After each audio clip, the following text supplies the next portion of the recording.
বাংলাদেশ যেহেতু মুসলিম একটি কান্ট্রি, এখানে আমি যেরকম আমি পর্দায় অবশ্যই অনেক কমার্শিয়ালভাবে নিজেকে উপস্থাপন করেছি বাই প্রফেশনালি, আমার যেহেতু প্রফেশন, বাট ব্যক্তি পলি আমি চেষ্টা করি নিজেকে, যেহেতু মুসলিম একটা কান্ট্রি, সংযত হয়ে নিজেকে প্রেজেন্ট করা। তো আমি মনে করি যে ইন ফিউচারে সবারই এরকম হওয়া উচিত। বাংলাদেশের জনগণ এখন এত ব্যস্ত হয়ে গেছে, হাতের মুঠোয় এত বিনোদন, বাংলাদেশে আসলে বিনোদনের অভাব নাই। তো এগুলি দেখতে দেখতে মানুষ যে হলে যে টিকিট কেটে সিনেমা দেখবে, ওই সময়টা কই জনগণের? ঈদ কোরবানি আসলে মানুষের একটু সময় সুযোগ হয়ে ওঠে আর আমি অবান্তর কিছু বলবো না, আমি খুব বাস্তববাদী একটা মেয়ে, খুব স্ট্রেইট কথা বলি। শাকিব খানের সাথে এখন কি আমার যায়? ক্যামেরায় আমার কিন্তু যায় না। এটা আমি এটা কিন্তু মনে করি যে একটা সময় থাকে, আমার যে সময়টা ছিল, আমার বয়সটা যেটা ছিল, আমার তার সাথে অভিনয় গেছে, স্ক্রিন শেয়ার করেছি, বাট এখন তো এটা স্বপ্ন দেখা উচিত না, বয়সের জন্য না। মানে ব্যাপার হচ্ছে যে যেখানে তার তো আরও জুনিয়রদের সাথে সে কাজ করতেছে না, তা আমি তো তাদের থেকে একটু সিনিয়র, এটা তো ডিজার্ভ করা উচিত না, আমার আশা করাটাও উচিত না। উচিত। পলি একসময় সুপারহিট ছিল, পলি দর্শক হলে টিকিট কাটতো, স্বপ্ন দেখতো, অনেক কিছু লাভ লাভ লাভ লাভ লাভ লাভ। একটা নায়িকার সময়সীমা কি এতদিন থাকে না? এটা যদি বলা হয় ভুল কথা। একজন শাবনূর অনেক আমার চেয়ে অনেক অনেক অনেক অনেক অনেক বড় সুপারস্টার, তাকেও তার আসন ছেড়ে দিতে হয়েছে। একজন মৌসুমী আপা ড্রিম গার্ল, মানে ওনাকে দেখলে মানুষ, মানে আমরা দেখে, আমি যখন তাকে প্রথম দেখেছি, আমি মনে হয়, আমিও তো একটা চলচ্চিত্রের নায়িকা, আমারও মনে হয়েছে ওনাকে কি একটু ছুঁয়ে দেখবো। তার আসনও ছেড়ে দিতে হয়েছে, সো আমার আসনও আমাকে ছেড়ে দিতে হয়েছে।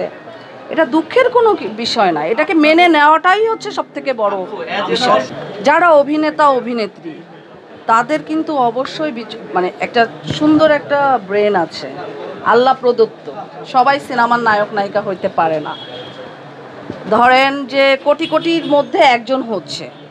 সো এখন আমি একজন প্রধান নায়িকা হিসাবে আমি ফিট না, তাহলে আমি নিজেই কেন ইনভেস্ট করব আমার নিজের প্রতি, আর প্রডিউসার কেন আমার প্রতি ইনভেস্ট করবে?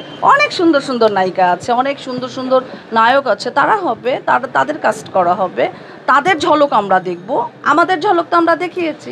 এখন যে বিষয়গুলি আমার কাছে খুব দুঃখজনক মনে হয়, একজন কোথা থেকে মেয়েরা আসছে, তারা খুব ওপেনলি নিজেদেরকে এক্সপোজ করে নায়িকা পরিচয় দিচ্ছে, কিছু বাইট দিচ্ছে, আবার অনেক জায়গায় দেখি যে আরও কিছু, যে কি জানি কার ওয়াইফ, সিদ্দিকের ওয়াইফ না কি জানি, মারিয়াম মিম, একে নিয়েও সোশ্যাল মিডিয়া মাতামাতি করছে, বাট সে তো নায়িকা না।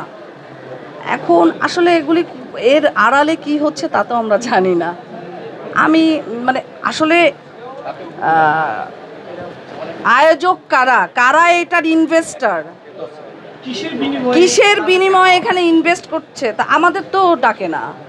আমি তো কখনো প্রথম আলোর কি মেরিল প্রথম আলো ওই এটার তো ইনভিটেশন পাইনি, আমাকে কেউ কখনো দুবাইতে স্টেজ শো করার জন্য ডাকে নাই। হয়তো বা বেনিফিটেড আমার কাছে পাবে না, আমি তো স্ট্রেট ফরওয়ার্ড।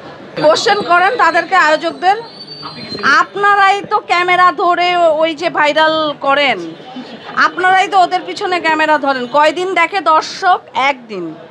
একদিন দেখে, পরের দিন সমালোচনার ঝড় বয়ে যায়, পরের দিন ভুলে যায়।